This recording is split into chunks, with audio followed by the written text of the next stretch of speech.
Vast plans a station, and money is tight around Mars sample return. This is tomorrow's space news. Jed McCaleb, CEO of Vast Space, is grateful, as am I, for their newly announced agreement with SpaceX to launch their Haven 1 commercial orbital habitat. If they are successful, they may launch as early as August of 2025. Tom Ochenero, Senior Vice President of Commercial Business at SpaceX, said, "The SpaceX team couldn't be more excited to launch Vast's Haven 1 and support their follow-on human spaceflight missions to the orbiting commercial space station. They plan a Dragon flight with 4 crew for the inaugural mission. These crew will undergo the same qualification and training for emergencies and contingencies as other Dragon crew." Vast Space is a young company with an impressive bench of talent, having acquired Launcher, a 2017 founded company with some significant flight heritage.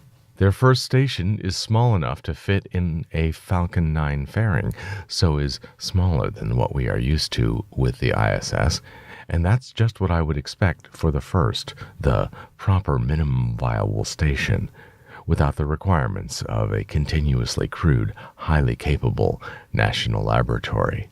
Their first missions are closer to Skylab in duration. Practical quarters and workspace in the sky, suitable for 4 for a month. Seems nice.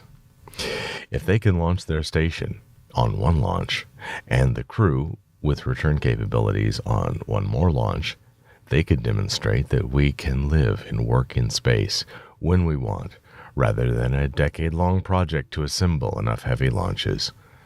If this finds a commercial market, the sky is the limit. Next, I talk to you about money and Mars sample return.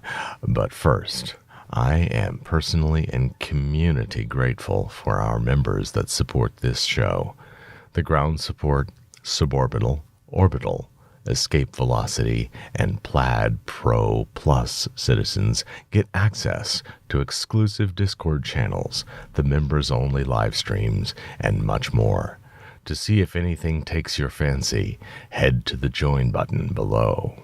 Mars sample return is a big, expensive project. It's right at the edge of what we know how to do. A lot is riding on this. So when NASA management sees that they have to pour another $250 million to keep their chances of success high enough, they have to pull that money from somewhere, unless, of course, Congress, but we'll get back to that. Alan Stern, the principal investigator of the New Horizons mission that I talked about last week, said, "We have a very ambitious planetary program, but there's a point at which it becomes overly ambitious to the extent that it's brittle. It's not resilient to any failures."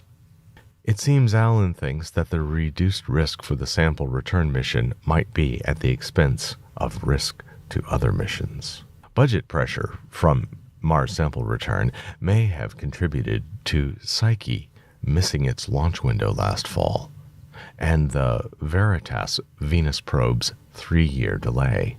Casey Dreyer, space policy nerd at the Planetary Society, says, "Dare mighty things," and also that the easiest mission to delay is the one that hasn't started yet, referring to Veritas. Thanks for letting me and the team share our interest in space.